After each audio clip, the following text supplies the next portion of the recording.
Hi, I'm your neurofabulous friend, late diagnosed AuDHD, and today I'm going to admit something slightly embarrassing. I once spent 3 hours time blocking my weekend so perfectly in pastel highlighters, time, all the things, only to completely ignore it and binge listen a podcast about otters. Instead, it's happened. So if you have ever set up a planner spread and felt excited and then abandoned it by Wednesday, you are not alone. Absolutely not. So by the end of this video, you'll have a step-by-step way to use time blocking in your bullet journal that actually works for ADHD brains. No rigid systems, no guilt, none of that guilt-tripping rubbish.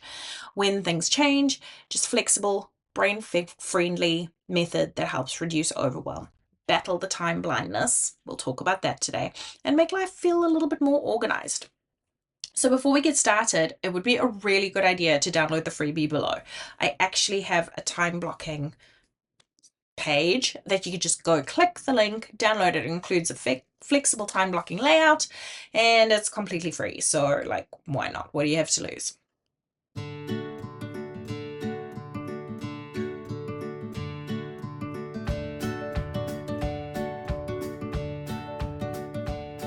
So let's start. Why does this actually matter? Why do we give a shit?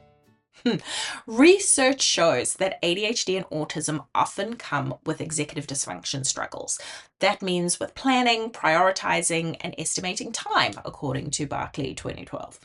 When you're juggling work, study, family, friends, and everyday chaos of life, your brain is already overloaded. So time blocking helps us because it externalizes those decisions, so you don't need to rely on memory or willpower to figure out what you need to do next. It's already on paper.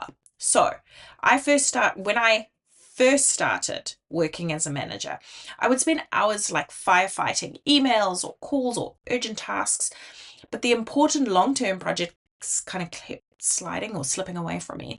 And once I began time blocking or blocking out focus time in my journal or in my planner, I had protected space for deep work and deep thinking, and I actually got the big stuff done. Now, there's a little trick here. Traditional time blocking assumes a neurotypical brain. It's rigid. It says, at 9 o'clock, you are going to do this, and at 9:30, do that. And if you miss a block, you feel like you failed. Read into rejection sensitivity, a different video that you need to watch. That does not work for ADHD brains. So this is why this version is a little bit different. It's a little bit more flexible, a little bit more forgiving, and adapts as you go. So quick question for you. Have you ever tried time blocking? Did it work for you, or did it fall apart by day 2 or even by the end of the day? Drop a comment below. I'd love to hear your experience. And if you're finding this video helpful, give it a thumbs up. It may help and spread to a neurodivergent friend that may need it. So please give us a thumbs up.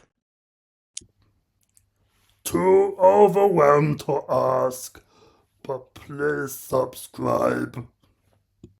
All right, time blindness and decision fatigue. Now, this is something really interesting. It's a huge enemy of ADHD productivity, and that's time blindness and decision fatigue. Time blindness is that slippery feeling of not knowing how long a task takes. You sit down to just check emails, and suddenly it's 2 hours later. Studies confirm this. ADHD brains often struggle to sense time passing or estimate how long tasks will take. If you've ever caught yourself sitting silently for 4 hours because something is happening at 4 p.m., we've all been there. ADHD lols. Decision fatigue is the other trap. Every time you ask yourself, well, what should I do next? You burn energy, and by mid-afternoon, that energy is gone. This was a study in 1998. So time blocking inside your bullet journal fixes both.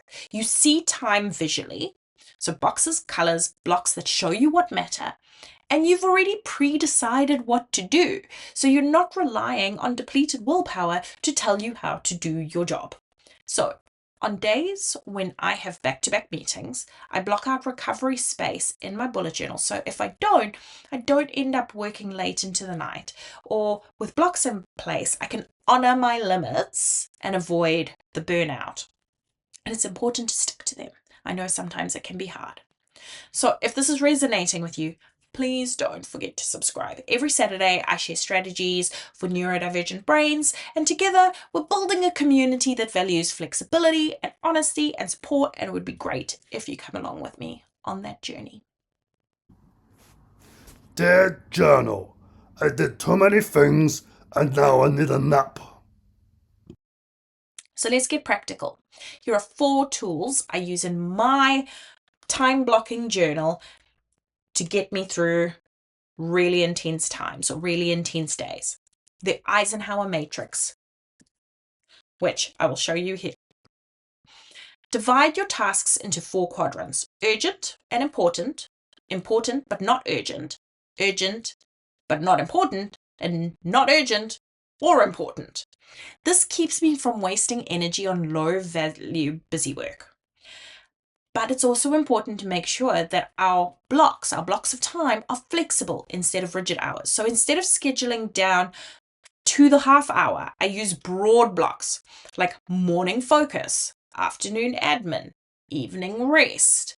Research shows chunking tasks reduces overwhelm and increases follow through, according to Koffler et al. 2018. Having buffer zones, I call them brain breaks. Always plan for transitions. If you think something will take an hour, I block an hour and a half, and that way I don't spiral when it overruns or feel guilty that I've kind of gotten myself into a loop a little bit later. Handwrite it. Writing by hand boosts recall and reduces cognitive load compared to kind of typing or using voice notes.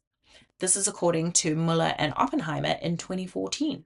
Plus, bullet journaling makes it visual, creative, and more motivating to look at. On a personal note, some weeks my spread looks Instagram worthy, yay, and some weeks it's literally just scribbles and arrows. Both work. The point isn't pretty, it's making your brain feel safe and supported. Watch the last video if you want to see a little bit more of that. Please, and don't forget, if you'd like ready-made spreads that you don't even need to worry about, you can just print them out and stick them in your journal, download with the link below. Built for flexibility, built for our special brains, not perfection. So let's make it sustainable. The biggest reason time blocking fails is because it's too rigid. Now, as an autistic, I love rigidity, but my ADHD brain does not. So here's how I make it stick. I start small. Don't block your whole week at once. Just try mornings only or just weekdays.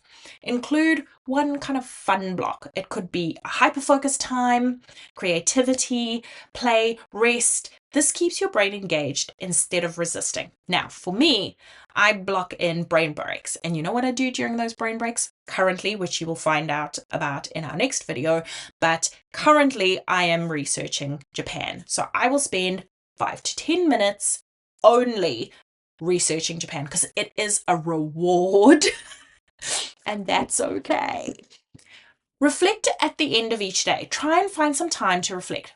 Migrate what you didn't get done, adjust your blocks, no shame, no guilt, just learn and adapt. Focus on energy, not time. Track when your brain is the sharpest and block important work for then. Use low energy blocks for like admin or chores or responding to emails or fixing your emails, updating your calendar. I don't know. In my current work, I support my team while also managing kind of a whole bunch of other stuff. And without these time blocks, I'd literally drown in urgent requests. By protecting my time for deep strategy, I can lead effectively and still have energy left for my family at the end of the day. At home, I block out connection time with my son. If I don't, my to-do list will eat the whole evening, and it has before, let's be honest. Writing it into my bullet journal or my calendar makes sure I prioritize what really matters. Now, if you're ready to build a planning system that works with your ADHD brain, hit the subscribe button and join our Neuroglorious gang. And remember, your brain isn't super spicy. It just needs a system that respects how it works. Let's keep that together. So let's recap.